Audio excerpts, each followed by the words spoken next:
నమస్తే మిత్రులారా, నేను మీ జర్నలిస్ట్ శంకర్ని. తెలంగాణ రాష్ట్రంలో చాలా విచిత్రమైనటువంటి స్టేట్మెంట్లు ఇస్తూ ఉన్నారు కాంగ్రెస్ బీజేపీ నాయకులు. ఇప్పటికే ఒక బీజేపీ ఎమ్మెల్యే గారు జై తెలంగాణ అనొద్దు అని చెప్పేసి మాట్లాడారు. దాన్ని బలపరిచేటువంటి విధంగా కాంగ్రెస్ ప్రభుత్వం కూడా అట్లనే వ్యవహారం చేస్తూ ఉన్నది. సేమ్ ఇప్పుడు అదే తరీకలో ఇంకొక బీజేపీ ఎంపీ ఇవాళ కొన్ని స్టేట్మెంట్స్ ఇచ్చాడు. ఆ మాటలు విన్న తర్వాత ఏదో వీళ్ళు మాట్లాడుతున్నటువంటి మాటల వెనకాల ఏదో కుట్ర దాగి ఉంది అనేటువంటి డౌట్ మాత్రం 100% వస్తుంది. ఇవాళ చేవెళ్ళ ఎంపీ కొండా విశ్వేశ్వరరెడ్డి గారు మాట్లాడుతూ ఏమన్నారంటే, తెలంగాణ రాష్ట్రంలో అసలు వరేయొద్దు, రైతులు ఎవరు కూడా వరి పండించొద్దు అని చెప్పిండు. తెలంగాణ రాష్ట్రంలో ఇప్పటికి 2,80,00,000 మెట్రిక్ టన్నుల వరి దిగుబడి వచ్చింది. దగ్గర 3 కోట్ల మెట్రిక్ టన్నుల వరి దిగుబడి వచ్చింది. అంత అవసరం లేదు అని చెప్తా ఉన్నారు. దీని వెనకాల బీజేపీ ఎంపీ మాట్లాడే మాటల వెనకాల ఉన్నటువంటి ఆంతర్యం ఏంటి, ఎందుకు ఆయన అట్లా మాట్లాడుతూ ఉన్నాడు, ఆయన ఉద్దేశం ఏంటి, అవన్నీ మనం మాట్లాడుకుందాం. సో ఫస్ట్ ఆయన ఏం మాట్లాడిండో ఒకసారి మీకు వినిపిస్తా, ఒకసారి చూడండి. ఎందుకంటే మన తెలంగాణలో వరి అవసరం లేదు, మనం తినే వరి వెనకట మాజీ ముఖ్యమంత్రి ఏదో చెప్పిండు, లెక్కలేందంటే 1 కోటి టన్నులు మనం తింటామంట. మనం 1 కోటి టన్నులు తినము. యావరేజ్ గా ఒక మనిషి 72 కేజీలు. ఏమంటున్నాడు, తెలంగాణలో వరి పండించాల్సిన అవసరం లేదు, పూర్తి స్థాయిలో పండించాల్సిన అవసరం లేదు, 1 కోటి టన్నుల వరి మనం తింటాము, బియ్యం మనం తింటాము అని చెప్పేసి పాత ముఖ్యమంత్రి అంటే మాజీ ముఖ్యమంత్రి గారు కేసీఆర్ గారు చెప్పారని చెప్పేసి ఆయన ఎప్పుడు చెప్పిండు. ఒకవేళ ఆ మాట అని ఉన్నా, నాకైతే అన్నట్టు ఏడా గుర్తుకు లేదు, 1 కోటి టన్నులు మనం తింటాము అని చెప్పేసి. కానీ ఒకవేళ అన్నా కానీ అప్పుడు ఎప్పుడో 2-3 ఏళ్ల క్రితం అన్నటువంటి మాటను ఇప్పుడు ఎందుకు గుర్తు చేస్తూ ఉన్నారు కొండా విశ్వేశ్వరరెడ్డి గారు? దేనికి గుర్తు చేస్తూ ఉన్నారు? దీని వెనకాలన్నటువంటి కుట్రకోణం ఏంటిది? దేనికోసం ఆయన ఇవాళ ఈ వరి ఇష్యూని తీసుకొచ్చిండు? చాలా చాలా కీలక అంశాలు ఉన్నాయి. ఒకసారి ఈ మొత్తం అయిపోయినాక మీకు ఎక్స్ప్లెయిన్ చేస్తా. మన తెలంగాణలో వరి అవసరం లేదు, మనం తినే వరి వెనకట మాజీ ముఖ్యమంత్రి ఏదో చెప్పిండు, లెక్కలేందంటే 1 కోటి టన్నులు మనం తింటామంట. మనం 1 కోటి టన్నులు తినము. యావరేజ్ గా ఒక మనిషి 72 కేజీలు తింటాడు ఏడాదికి. ఒక మనిషి అంటే యావరేజ్ గా, చిన్నపిల్లలు తక్కువ తింటారు, ముసలి తక్కువ తింటారు, లేబర్ పనిచేసే వాళ్ళు ఎక్కువ. యావరేజ్ గా 72 కేజీలు. 4 కోట్ల జనాభా ఇంటూ 72 కేజీలు అంటే అవి 27-29 లక్షల టన్నులు అవుతాయి. అది బియ్యం అంటే అది బియ్యం తయారవుతుంది. ఎన్ని ఓట్లు కావాలి, కన్వర్షన్ రేషియో యాడ్ చేస్తే దాదాపు 45 లక్షల టన్నులు. మనం తినే వరి 45 లక్షల టన్నులు తింటే మనం పండించే వరి 2,80,00,000 టన్నులు పండిస్తాం. ఎవరికి అవసరం ఇది? వరి లేక ఎవరైనా ఆకలితో చచ్చిపోతుండ్రా? భారతదేశంలో ఒక్కడు కూడా చచ్చిపోతుంది. ప్రతి రాష్ట్రంలో వరి ఎక్కువ ఉన్నది, ప్రతి రాష్ట్రంలో. ఏం తెలివి సార్ మీది మామూలు తెలివి కాదు, మీ తెలివి మామూలుగా లేదు. సో వరి లేకుండా, అన్నం లేకుండా ఏ ఒక్కరు చచ్చిపోతలేరంట దేశంలో. అసలు ఈయన ఎంపీ ఎట్లా అయిండో, ఈయనకు ఓట్లు వేసినటువంటి చేవెళ్ళ ప్రజలకు చేతులు ఎత్తి దండం పెట్టినా కానీ తప్పలేదు. మామూలు తెలివి కాదు ఈయనది. ఒకసారి హంగర్ ఇండెక్స్ ఓపెన్ చేసి చూడండి కొండా విశ్వేశ్వరరెడ్డి గారు. 127 దేశాలల్లా మనది 105వ స్థానంలో ఉన్నది. చివరి నుంచి దాదాపు ఒక 20 దేశాల పైన మనం ఉన్నాం అంతే. ఈ దేశంలో ఇంకా ఆకలి చావులు పోలేదు, నిరుపేదరికం పోలేదు. ఇప్పటికీ అన్నం లేక చనిపోతున్న వాళ్ళ సంఖ్య పెరుగుతూనే ఉన్నది. మీరు అక్కడ ఇండెక్స్ చెప్తుంది కదా, హంగర్ ఇండెక్సే చెప్తుంది కదా, 105వ స్థానంలో ఉంది దేశం. మనకంటే పైన 104 దేశాలు పైన ఉన్నాయి.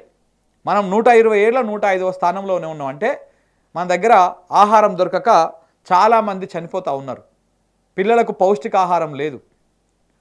ఇంకొకటి ఏం చెప్తా ఉన్నాడు, ఇంకొక మాట, మనము 40 లక్షల మెట్రిక్ టన్నులు మనకు సరిపోతాయి తినడానికి మన రాష్ట్రంలో ఉన్నటువంటి ప్రజలందరికీ. అండ్ యావరేజ్గా ఏడాదికి 72 కిలోలు తింటారంట ఒక మనిషి. నేను చెప్పిన లెక్కల ప్రకారం 72 కిలోలు తింటే దాన్ని మనం ఉన్నటువంటి 4 కోట్ల మందికి డివైడ్ చేస్తే ఏదో లెక్కలేసి కాకి లెక్కలేసి చెప్పిండు. సో ఆ లెక్కల ప్రకారము సంవత్సరానికి 40 లక్షల మెట్రిక్ టన్నులు సరిపోతుంది. ఈ 3 కోట్లు 4 కోట్లు అవసరం లేదని చెప్పేసి ఆయన చెప్తా ఉన్నాడు. నిజంగా కూడా ఈయన మాటల ఉద్దేశం ఏందో నాకు అర్థం కాలే. కానీ వరి ఒక్కటే దీన్ని బతికేస్తారు అంటే ఒక బియ్యం ఉండి అన్నం వండుకుంటే సరిపోతుందా? ఇంకా ఏమీ అవసరం లేదా? కూర కానీ లేకపోతే ఆయన నిత్యావసరాల ఖర్చులు కానీ లేకపోతే ఇంకేం అవసరం లేదా? ఓన్లీ ఇంట్లో బియ్యం ఉంటే అది వండుకొని తినేసి సరిపోతుందా? మరి మిగతా వాటికి ఎట్లా రావాలి?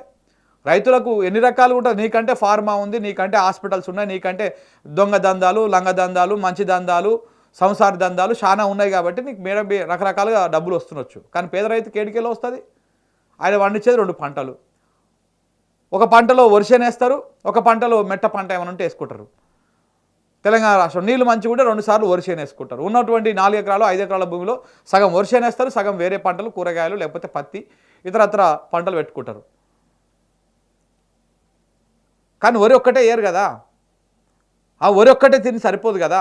మీరు వరి పండించనే వద్దు అంటే ఏంటిది ఉద్దేశం? ఏంటిది? కొండా విశ్వేశ్వరరెడ్డి గారు ఇవాళ ఈ మాట మాట్లాడడం వెనక పెద్ద కుట్ర కోణం ఉన్నది. ఓరేస్తే ఉరి అనేటువంటి వ్యవహారాన్ని వీళ్ళు మళ్ళీ తెర మీదకి తీసుకొస్తా ఉన్నారు. గతంలో కేసీఆర్ సన్నోడ్లు వేయండి, దొడ్డోడ్లు వేస్తే మనకి ఇబ్బంది అవుతుంది, వాడు ఎఫ్సిఐ కొనుగోలు చేయడం లేదు, సన్నోడ్లు వేస్తే ప్రపంచవ్యాప్తంగా వాడికి డిమాండ్ ఉన్నది, మనమే ఒక బ్రాండ్ క్రియేట్ చేద్దాము, సన్నోడ్లు వేస్తే మనము వాళ్ళు తీసుకుంటా అంటున్నారని చెప్తే దాన్ని ఒరేస్తే ఊరి అని చెప్పేసి కన్వర్షన్ చేసేసి ఒక తప్పుడు ప్రచారం చేసి రైతుల మెదల్లో మొత్తం ఒక నెగిటివ్ ప్రచారం చేసిరు. కానీ ఇప్పుడు స్వయంగా మన ఎంపీ గారు, ఈ ఎంపీ గారు అంటే ఈయన బీజేపీ ఎంపీలకు మనం కౌంట్ చేయకూడదు. ఈయన ఫక్తు రేవంత్ రెడ్డి మనిషి.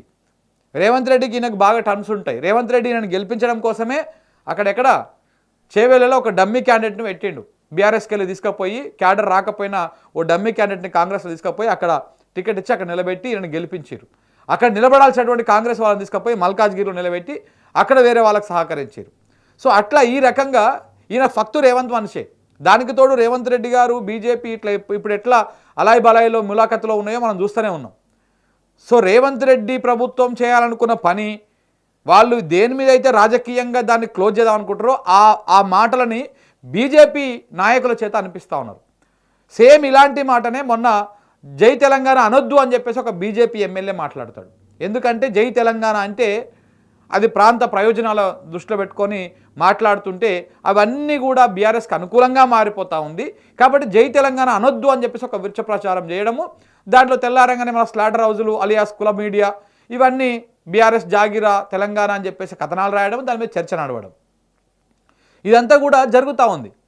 సేమ్ ఇప్పుడు అలాగనే ఇప్పుడు ఈయన వరి మీద మాట్లాడిండు. అవసరము సమయం సందర్భం లేకుండా ఇప్పుడు వరి మీద మాట్లాడిండు. అంటే ఏంటిది ఉద్దేశము? రేవంత్ రెడ్డికి ఒడ్లు కొనుగోలు చేసే వరకు తడిసి మోపడి అవుతుంది. వరి దిగుబడి భయంకరంగా పెరిగిపోయింది రాష్ట్రంలో, కొనుగోలు చేయలేకపోతున్నాడు. ఈసారికే సగం చేతులు ఎత్తేసిండు, ప్రైవేట్కి అమ్మేసుకున్నారు. 2300 రూపాయల క్వింటా ఉంటే దాన్ని 1100కు 1300కు 1500కు బయట ప్రైవేటు వాళ్ళకి అమ్ముకున్నారు రైతులు చాలా చోట్ల. ఆయన సొంత నియోజకవర్గం, ఆయన సొంత పాలమూరు జిల్లాలోనే ఇట్లాంటి సంఘటనలు కోకొలలు ఉన్నాయి. సో కాబట్టి ఇప్పుడు వరి కొనుగోలు చేయడం కష్టమవుతా ఉన్నది. మొన్నటి దాకా ఏం చెప్పారు? సన్నోడ్లకు ఎలక్షన్స్ అప్పుడేమో వడ్లకు 500 బోనస్ ఇస్తామన్నారు. అధికారంలోకి వచ్చినాక సన్నోడ్లకే బోనస్ ఇస్తాం 500 అన్నారు. ఈ సన్నోడ్లకు ఇస్తామంటే సన్నోడ్లు కూడా వేస్తున్నారు, కొనుగోలు చేస్తున్నారు. కొనుగోలు చేయలేకపోతున్నాం మేము, రైతులేమో జోరుగా వండిస్తూ ఉన్నారు. ఇప్పుడు మొత్తానికే వరి వద్దని చెప్పాలి. ఎట్లా చెప్పాలి? ఎక్కడి నుంచి స్టార్ట్ చేపియాలి? ఇగో ఇట్లా కొండా విశ్వేశ్వరరెడ్డి రూపంలో స్టార్ట్ చేపియాలి. ఇగో ఈ డ్రామాకు తెరలేపారు అన్నమాట వీళ్ళు. ఇప్పుడు ఈ మాట కొండా విశ్వేశ్వరరెడ్డి ఏదో ఒక ఎంపీ మాట్లాడినట్టు కాదు, ఇది రేవంత్ రెడ్డి ఆయనతో మాట్లాడిస్తున్నటువంటి మాట. ఇది రేవంత్ రెడ్డి, బీజేపీ ప్రభుత్వం అన్ని కలిపి రేవంత్ రెడ్డి మాటని కొండా విశ్వేశ్వరరెడ్డి తన నోటి నుంచి మాట్లాడిండు. భవిష్యత్తులో ఇక వరి వేయొద్దు, వరి వేస్తే మనకు వరి వేస్తే మేము కొనుగోలు చేయము అని డైరెక్ట్ ప్రభుత్వం చెప్పకుండా ఇప్పుడు ఈయన స్టార్ట్ చేసిండు. మీరు చూడండి, ఈ వారం 10 రోజుల్లోనో ఇంకా ఈ నెల రోజుల్లోనో వరి మీద రాష్ట్ర ప్రభుత్వం నుంచి కానీ రేవంత్ రెడ్డి గారి గురించి కానీ ఆయన నోటి నుంచి కానీ ఎక్కడి నుంచో ఒక దగ్గర నుంచి ఒక కీలకమైనటువంటి ప్రకటన వస్తుంది.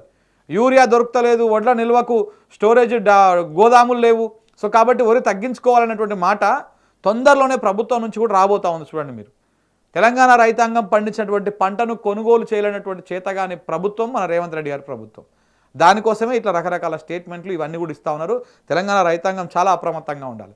వీళ్ళకి నీళ్ళు ఇయనిక చేత కాదు, కరెంటు ఇయనిక చేత కాదు, పండించిన పంటను కొననిక చేత కాదు, ఆ పంట మీద ఏమైనా యూరియా వేద్దామంటే ఆ యూరియా అవైలబుల్లో పెట్టనిక చేత కాదు, ఏది చేత కాదు వీళ్ళకి. వీళ్ళకి కేవలం రాజకీయాలు మాత్రమే చేతన అవుతాయి. ఇట్లా బీజేపీ తోకలను పట్టుకొని వాళ్ళతో స్టేట్మెంట్లు ఇప్పించి రేపు దాన్నే వీళ్ళు అనుసరించేటువంటి వ్యవహారం నడుస్తూ ఉంది. తెలంగాణ రైతాంగం చాలా అలర్ట్గా ఉండాలి. తెలంగాణ రైతాంగానికి ఒక అల్టిమేటం జారీ చేస్తూ ఉన్నాయి కాంగ్రెస్ బీజేపీలు. జాగ్రత్తగా ఉండాలి. Thank you very much.